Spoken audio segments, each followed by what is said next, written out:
Hi అండి. మనం ఈరోజు తెలంగాణ ఖమ్మం జిల్లా ఇక్కడ తల్లాడ మండలంలో ఉన్నాం. సో ఇక్కడ నాటు అనేది వేయడం జరుగుతుంది సోమ మసూరు. అయితే దమ్ము చేసిన తర్వాత అడుగున ఏమి ఎరువు వేశారు కొత్తగా? ఇక్కడ రైతు ఉన్నారు, రైతు మాట మనం తెలుసుకుందాం. నమస్తే అండి. నమస్తే అండి. మనది ఏ ఊరు? మనది తల్లాడ, ఖమ్మం జిల్లా తల్లాడ మండలం. తల్లాడ మండలం. మీరు ఎన్ని ఎకరాలు వరి పొలం వేస్తున్నారు? 2.5 వేస్తున్నాం. 2.5 వేస్తున్నారు. మీరు కొత్తగా మీరు నాటేసే ముందు ఏం చల్లుతున్నారు దీంట్లో? దమ్ములో వచ్చేసి ప్రమోసా 2020 20 కిలోలు ప్రమోసా అనేది ఒక కట్ట వేయడం జరిగింది. ఎకరానికి 40 కేజీలు వేస్తున్నాం. 40 కేజీలు వేసారు. ఎందుకు మీరు ప్రమోసా వేస్తున్నారు? అంటే ఇంత ముందు వేరే పంటకి ఏమైనా వేసారా? లాస్ట్ ఇయర్ వచ్చేసి మేము మిర్చికి వేసాం, పత్తికి వేసాం, మొక్కజొన్నకి వేసాం. ఈ సంవత్సరం ఫస్ట్ పత్తికి వేసాం ఒక 1 మంత్ క్రితం. బాగుంది. ఇప్పుడు మటుకు గ్రోతింగ్ అయితే తగ్గల. నలుపు ఇప్పుడు చూసినా పోయి నల్లగా ఉంటది, కానీ దానికి వచ్చేసి బ్రాంచెస్ బాగా వచ్చేసాయి. కానీ ప్రమోసా బాగుంటదని లాస్ట్ ఇయర్ ఉన్నా, అందువల్ల మేమే ఫస్ట్ ఇది దమ్ములోనే వేస్తున్నాం. అందుకని ఇప్పుడు మీ చుట్టుపక్కల ఏరియాల్లో ఎవరన్నా వాడుతున్నారా ఈ కట్ట? అంటే బయట నుంచి మనకి తెలియదు. నాకు తెలిసిన వాళ్ళు అయితే మా ఫ్రెండ్స్ ఒక 15 ఎకరాలు 20 ఎకరాలు అయితే వాడుతున్నాం. మీలో ఎవరు వాడట్లేదు? ఇక ఎవరి వాళ్ళని మేము చూడలేక మేమైతే 15 మంది 20 వాడుతున్నాం. మీరు ఈ సంవత్సరం పత్తి ఎన్ని ఎకరాలు వేసారు? 10 వేసాం. 10 వేసారు. 10 ఎకరాల్లో మీరు ఇది వాడారా? మొత్తం ఇదే వాడినాం, వేరే కట్ల వరిపొలంతో సహా.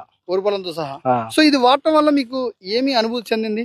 మాకు పెట్టుబడి చాలా తగ్గుతుంది, వేరు వ్యవస్థ బాగుంటది, నలుపు బాగుంటది. ఇప్పుడు 28 కట్ట వేసే బదులు 10 20 వేసుకోవడం చాలా బెస్ట్. ప్రమోసా కట్ట. సో ఇప్పుడు మీరు ఇది వేసారు కదా, మళ్ళీ 10వ రోజు ఏం చల్లుతున్నారు దీంట్లో? వచ్చేసి ప్రాఫిట్, ఈ మన జియాక్సిల్, పొటాష్ యాక్టివ్ అనేది వేస్తారు. దాంతో పాటు ఎన్పికే అనేది 20 కేజీ ఎక్కువ వాడరు. లాస్ట్ ఇయర్ తోటకి మొత్తం 2.5 ఎకరాలకి 10 కట్టలే ముందు వాడాం. పత్తిలో ప్రాఫిట్ అంత మట్టికి వాడిన మట్టికి కూడా రిజల్ట్ బాగుంది. వానిచ్చి కొట్టకపోయినా కానీ దాని రిజల్ట్ కొద్దిగా చూపిస్తా ఉంది.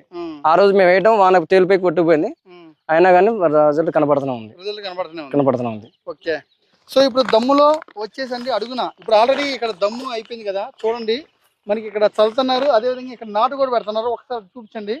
ఇదంతా కూడా నాటు ఇప్పుడే వేస్తున్నారు. అయితే దమ్ములో వచ్చేసి 1 ఎకరానికి 40 కేజీలు ప్రమోసా వేయడం జరుగుతుంది. ఇప్పుడు చూడండి ఎండ ఎలా ఉందో. ఎండ అనేది అధికంగా ఉంది. ఆ ఒత్తిడి తగ్గించడానికి మన నారు పీకినప్పుడు వేరు వ్యవస్థ తెగిద్ది కదా, ఆ ఒత్తిడి తగ్గించడానికి మొక్కలో ఎటువంటి ఒత్తిడి లేకుండా మొక్క బలహీన కాకుండా బలంగా తయారవడానికి ఈ ఆర్థోసిల్సిక్ యాసిడ్ అనేది ప్రమోసాలో ఉంటుంది కాబట్టి బాగా ఉపయోగపడుతుంది. దాంతోపాటు ఏంటంటే ఫాస్ఫేట్ రిచ్ ఆర్గానిక్ మాన్యూర్. మీరు ఏదైతే బయట డిఏపి వాడతారో ఆ 50 కేజీలు బ్యాగ్ని ఇది రీప్లేస్ చేసుకోవచ్చు అనమాట. దాంతోపాటు జింక్ డెఫిషియన్సీ ఉంది కాబట్టి ఇది జింక్ డెఫిషియన్సీ కూడా కంట్రోల్ చేస్తుంది అనమాట. సో అడుగున వచ్చేసి ప్రమోసా మనం బ్యాగ్ వేస్తున్నాం. దీంతోపాటు వేసుకున్న వాళ్ళు జియాగిల్ వేసుకోవచ్చు. లేదు మనం అడుగున వేసుకోకపోతే మీరు నాటేసిన 10వ రోజు జియాగిల్ 1 ఎకరానికి 10 కేజీలు, దీంతోపాటు ప్రాఫిట్ ఒక 3 కేజీలు వేసుకోండి. ఎందుకు అంటే మన సాయిల్ స్ట్రక్చర్ మొత్తం మారడానికి, అదేవిధంగా సాయిల్ గుల్లబారడానికి, అదేవిధంగా వేరు వ్యవస్థ అధికంగా అభివృద్ధి చెందడానికి, అదేవిధంగా అధిక పిల్లకలు రావడానికి ప్రాఫిట్ అనేది బాగా ఉపయోగపడుతుంది. అందుకని 1 ఎకరానికి 3 కేజీలు, దాంతోపాటు జియాక్సిన్ అనేది 1 ఎకరానికి 10 కేజీలు, దాంతోపాటు పొటాష్ యాక్టివా. ఇప్పుడు చూడండి ప్రతి ఏరియాలో కూడా మనకి భాస్వరం నిల్వలు ఎంత అయితే ఉన్నాయో అదేవిధంగా పొటాషు నిల్వలు కూడా ఉన్నాయన్నమాట. సో ఈ పొటాషు నిల్వలు ఏవైతే ఉన్నాయో అవి కరిగించడానికి, అదేవిధంగా మనకి ఏదైతే బయట ఒక 50 కేజీల బ్యాగ్ పొటాషు 1800-1900 ఉంటుందో అది మనం ఒక 5 కేజీలు వేసుకుంటే దానికి ఈక్వల్గా ఉంటుంది. అదే పొటాష్ యాక్టివా. ఇది 1 ఎకరానికి 5 కేజీలు చాలన్నమాట. సో దాని ఫలితాలు కూడా అదే విధంగా ఉంటాయి. దాంతోపాటు మనం చెప్పిన ఎన్పికే ఏదైతే ఉందో దాన్ని డోస్ తగ్గించుకొని వేసుకోవచ్చు అన్నమాట. అదేవిధంగా ఎవరన్నా మెగ్నీషియం వాడాలి అనుకుంటే మెగ్నీషియం కూడా 1 ఎకరానికి 15 కేజీలు వాడుకోండి. కాకపోతే మెగ్నీషియం చల్లేటప్పుడు ఏంటంటే నీరు అవుతుందని ఒక ఉద్దేశంతో రైతు దాన్ని వదిలేస్తున్నారు. సో ఒకవేళ మెగ్నీషియం చల్లాలనుకున్నా కూడా మెగ్నీషియం అనేది చల్లుకోండి. సో ఈ విధంగా చేసుకోవడం వల్ల మనకి అధిక పిల్లకలు వస్తాయి, మన సాయిల్ కూడా గుల్లబారిద్ది, అదేవిధంగా ఆక్సిజన్ వేరు వ్యవస్థకు అందిద్ది, అదేవిధంగా మనకి అధిక పిల్లకలు రావడం వల్ల దిగుబడి కూడా పెరిగిద్ది అనమాట. కానీ ఒక రైతు చేయాల్సింది ఏంటంటే మనం ఎక్కువగా వరి అనేది నీటి మొక్క అనేది నీళ్ళు అనేది ఎక్కువగా పెడతారు. కానీ వరి అనేది నీటిలోనైనా బతికిద్ది కానీ నీటి మొక్క కాదు.